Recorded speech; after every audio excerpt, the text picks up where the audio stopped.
Good morning, ladies and gentlemen. It's Kylage. Today is Monday, May 22nd, 2023. I may have fooled you all in the last video. I said I was going away for a couple weeks up to Saskatoon, which I did. The thing is that video was filmed 2 weeks before I posted it. So yeah, I know a lot of people thought I was probably leaving like, you know, the day that video was posted, but no, I've already been and come back. So yeah, that's how that worked. But yeah, today is a holiday, so not working in town today, so I am out fencing. So I don't know if I mentioned this at all, but we ended up picking up 2 more pastures this year. They're each a half section. One of them is down at Finlater, like adjoining our other pasture down here, which you can see the critters over there. We hauled some more out yesterday, some more pairs out. So yeah, the road's a little washed out there, but yeah, so we're gonna have so about 320 plus 120. So what'll that be? About 440 acres of valley pasture down at Finlater. And then there's another half section which is along the number 11 highway between Bethune and Finlater, and we also hauled some pairs there yesterday as well. So yeah, haven't got video on that yet. Well, yesterday was kind of the first time I was there. So kind of a little bit familiar with this pasture, as you know, we have to come through this pasture to get into ours. See if we make it down here. The road's a little washed out from spring thaw. The other side was worse, that you can't really take a truck down it, but this is livable so far. You know, we have a bit of an indent on the side there, maybe 6 inches up to a foot, but yeah. And up here might be, well, we can go down here. Yeah, but as long as we stick to this side, don't really want to go there in case it kind of caves in a little more, but any of it could really cave in, honestly. Yeah, there we go. This is not pleasant.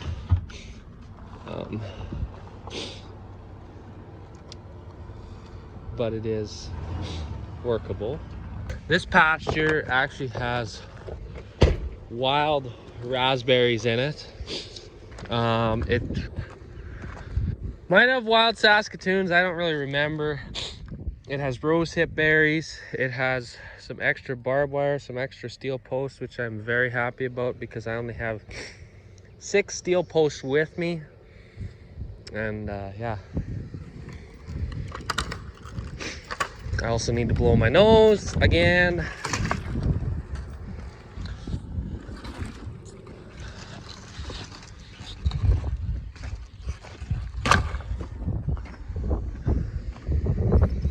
Oh.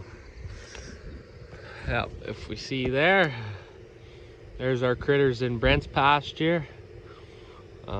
The picnic table, which is about there-ish, ended up floating down a little ways, not far, but it did float some in the thaw in the spring. But yeah, so I haven't, you know, I've only been through this little bit of this pasture before. When we would, you know, come down to ours, we'd use the road, so all that way is all new to me. So yeah, we have to check this mile, and then the half mile that runs that way, and then probably another half mile that runs up to the river. So yeah, it is about 10:30 now. Yeah, so got pretty much the whole day to work on this. So yep, head back around supper time, because I'm sure we'll have either run out of something, whether it's steel posts or staples or I don't know, or need more tools, and plus I'll have had enough to be tired out by then. So yeah, let's pull through, find a good spot to unload this quad, and we can start giving her beans. So here's the river crossing in this pasture, and I might have shown this in a video last year, but it is basically impassable.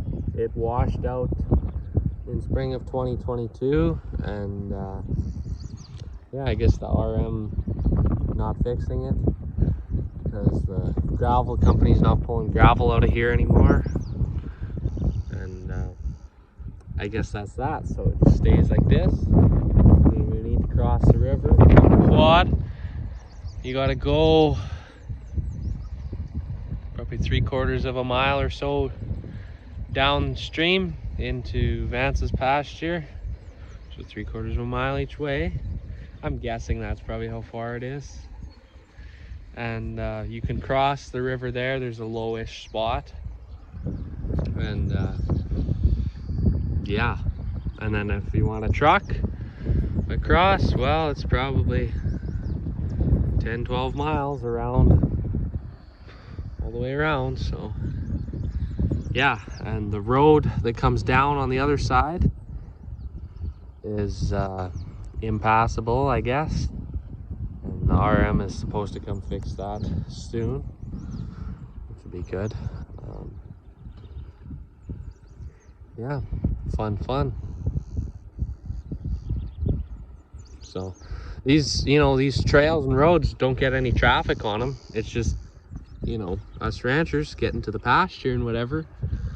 But without them, it's pretty difficult to get in and out of places like this. Not having this crossing in here just really changes the whole game. It changes how you plan your day, how you run the show. You know, it's like this doesn't get any traffic but us going to check our cattle.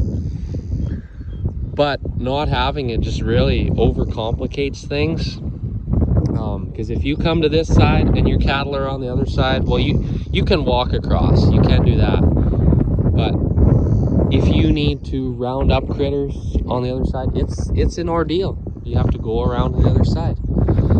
You know, repairing fence today, I'm just on this side. If I need to do anything on that side, I can't go there today. I would have to pack everything up and drive all the way around. So yeah, but I guess that's just the way that goes. So I think a lot of people might say they want to ride a quad in these hills or experience these hills, but until you start driving up and you know, you got fence posts loaded on and tools and everything, it can get a little interesting. Like, you know, it's what the hill's like. And then if you hit a rock on one side and it tips you a little bit, things can get interesting. But we did make it to the top. I need to put a steel post there, and then we'll be rolling on the flats. And I'm so excited to get going on the flats. POV, you drive an Arctic cat.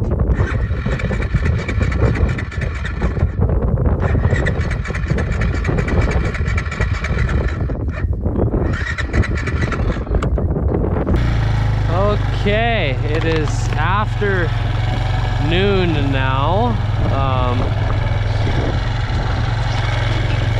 Yeah, we have finished checking the mile in between ours and Vance's.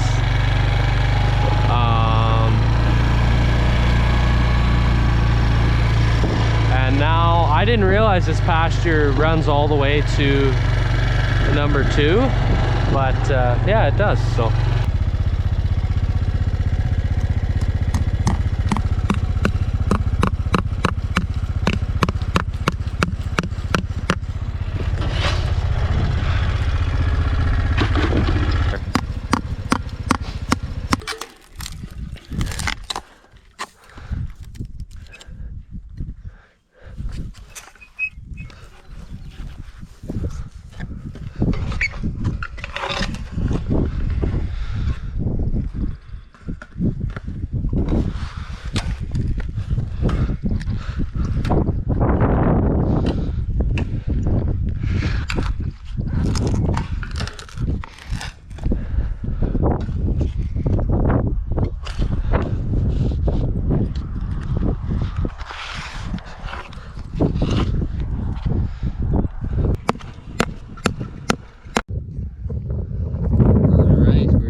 north side of this pasture, northwest corner, I guess. And yeah, it's not very far across here, but the distance is just about doubled since we have to go down and come back up this little crevice here in the valley. So I'll be amazed if we don't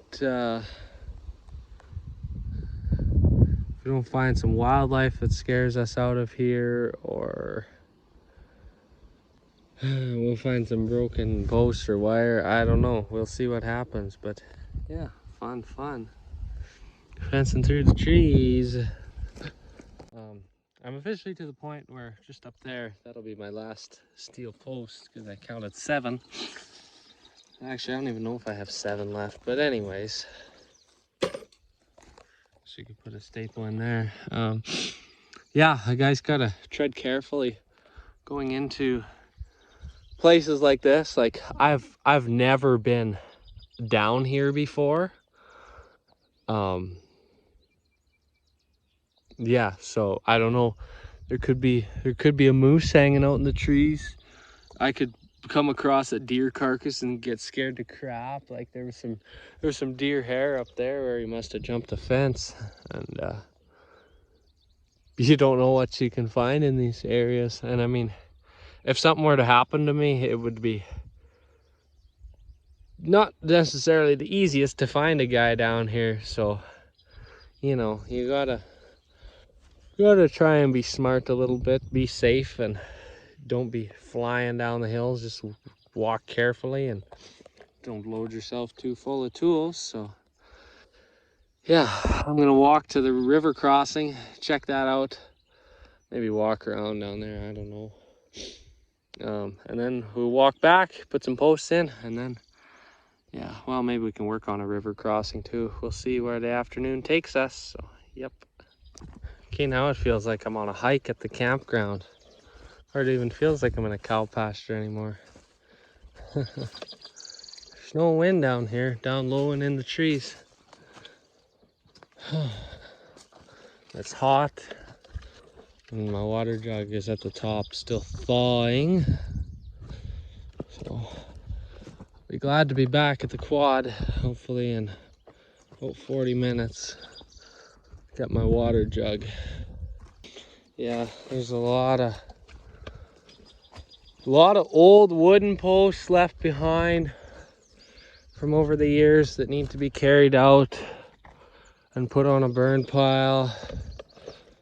A lot of broken posts. And you know, you can pound wood by hand down here, or pound steel. Steel pounds a lot easier, so steel it is, but the trouble is it's a little more money. Wow, this is crazy. Hey! Just gotta scare off any things that you may find out in the wilderness. Hey! Because you don't know what's around. These river crossings are really what'll make a guy cuss. The ice chunks, when it thaws every year, just wipes the post out. You can see there's a pile of posts from years gone by. There's about 4 or 5 I can see at first glance, and probably a couple more buried and probably a couple more downstream. You can see similar story down there. The posts aren't doing too hot. Yeah. Not fun. Not fun at all.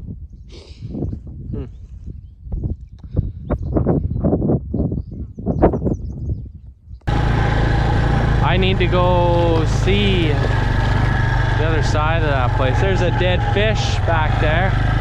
Another dead fish right there. So the water was all the way. See that where the river is now? That's be another 6 or 8 feet up here. That's where the water was, and it dumped out all these fish. So yeah, there it is. That's my spot. It appears it has washed away a little worse this year, and oh no, I won't make it across.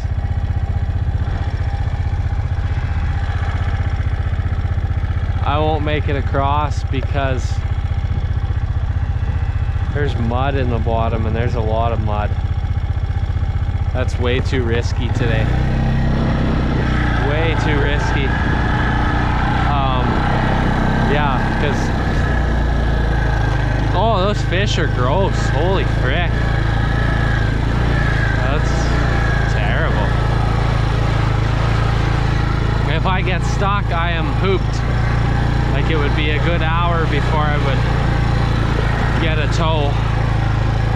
And you know, if you get a quad stuck in a river, it's not very easy to get it unstuck with another quad, you know. So I'm better off just go home, find a nice cold cherry Coke, because the ice isn't melting fast enough today.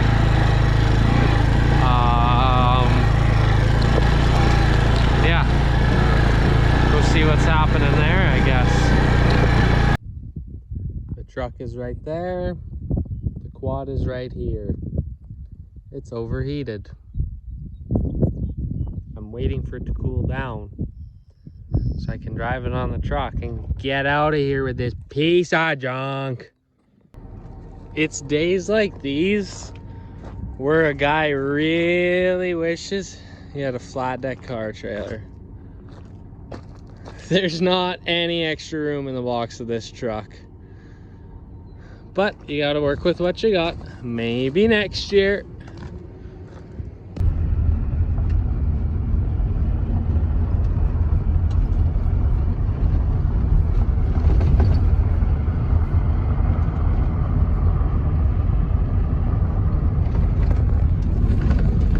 Well, the video ended awfully abruptly yesterday. Kind of forgot about that, and then we ended up going out for supper at Regina Beach, fish and chips last night, so that was real good. But yeah, as far as that Arctic cat goes, we haven't been impressed with those red Arctic cats, so Leighton and I are thinking of upgrading to a Honda, because Hondas are just the tried, true, and tested ranch quad. Like, you can have those and you can run the piss out of them on minimum maintenance, and they still just go and go and go. You know, like feedlots have them, and lots of ranches have them, and they work, they're reliable. No carburetor, no belt drive, it's shaft drive, 5-speed manual transmission, which would be fine. We used to have a 5-speed manual quad. It was an imported one though, and it served us really well. And so anyways, I am off to work in Moose Jaw this morning. So handy dandy. I better slow down a little bit too. Look at that distracted driving for you. Oh boy. And here I'm showing you the barn roof. So Clayton and Russ have been working on it the last few days, and yeah, they got all the strapping done, and as you can see, they had to build it up a little bit, because even after they put the posts in the middle, the roof is obviously still sagged a little bit. So they got that, so it should look pretty close to flat when you put the tin on, which is, I would imagine that part is coming soon, but I don't really, like, unless there's something I'm missing, I don't really know. But yeah, there's that. So that's real good. And we got a bottle calf over there because the mama is not in great shape. So, yep, that's that. So here in the shop, here's the 2090. It is put all back together. However, the PTO doesn't work. Something we must have messed up, but Oh well. So I guess that'll probably go up to Chamberlain to get fixed on whatever we messed up. We don't really know, but yep. So that'll be about it for this video. Thanks for tuning in.